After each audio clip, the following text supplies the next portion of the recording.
Hi, I'm Dr. Lance Morris, and welcome to my weekly YouTube posting. This is number 37 of a sequential series.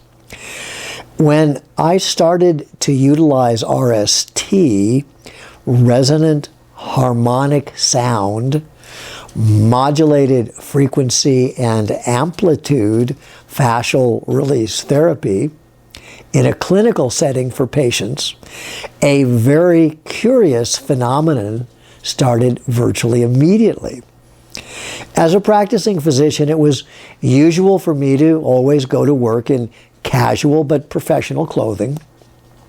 I would wear a shirt, slacks, and dress shoes. Most of my dress shoes at that time either had rubber or synthetic soles.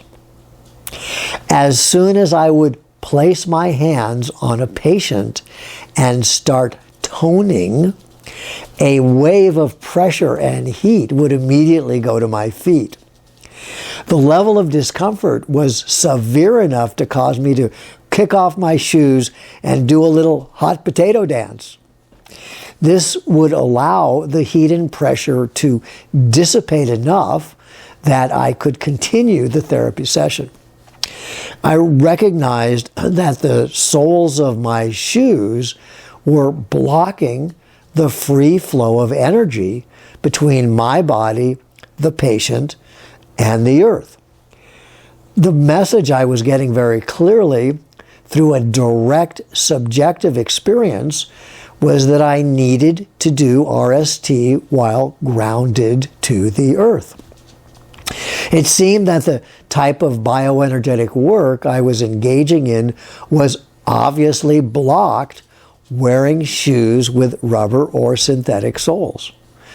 In contrast, being barefoot or wearing natural fiber socks seemed to potentiate the free flow of energy or chi as long as I was standing on a grounded surface. Many of you may be familiar with Ober's seminal book, Earthing. The terms earthing and grounding are not synonyms. This is due to a difference in the way that Ober and I are defining these terms. In Ober's case, he is talking about the electrical charge of the earth as the medium for earthing. In my case, I'm talking about the chi or life force of the earth as a medium for grounding. The electrical field of the earth is distinctly measurable in a quantitative way with proper instrumentation. These measurements are reproducible from any independent source and as such fit the criteria and parameters for scientific validation. Most conductive materials are metals. The four most conductive are silver, copper, gold, and aluminum.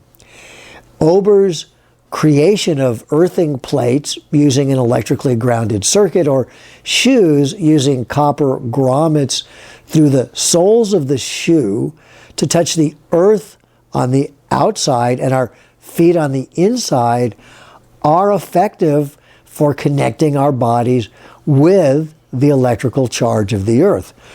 This has been documented to improve health and well-being for most humans. Ober's work is brilliant and praiseworthy. What I refer to as chi or life force, although having an electrical charge component, has a bandwidth much broader than electricity. This broader bandwidth is currently not measurable with any known scientific equipment.